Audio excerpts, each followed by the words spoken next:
Il existe différents types de titres dans lesquels on peut investir.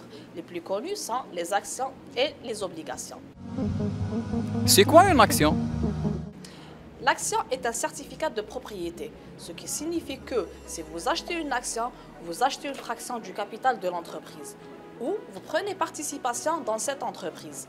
Cela vous donne certains droits, notamment le droit de participer au succès de l'entreprise, le droit de participer aux assemblées générales et le droit à l'information. Si l'entreprise réalise un bénéfice, elle peut décider de partager ce bénéfice avec ses actionnaires en leur versant des dividendes.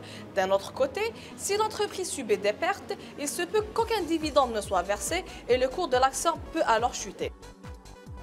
De manière générale, le cours de l'action dépend de l'offre et la demande du marché boursier, qui est influencé par la rentabilité, les dividendes versés, les perspectives de l'entreprise et la confiance des investisseurs.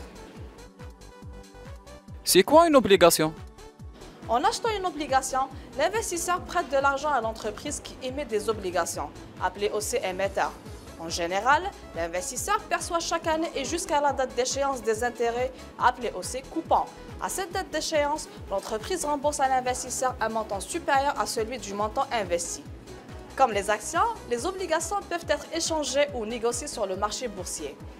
Les détenteurs des obligations ne sont pas associés aux résultats de l'entreprise comme les actionnaires.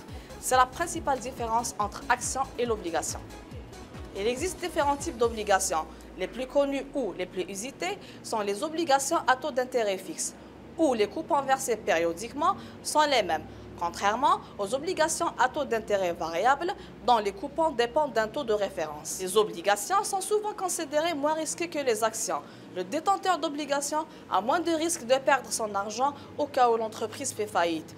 En contrepartie, elles sont moins rentables que les actions.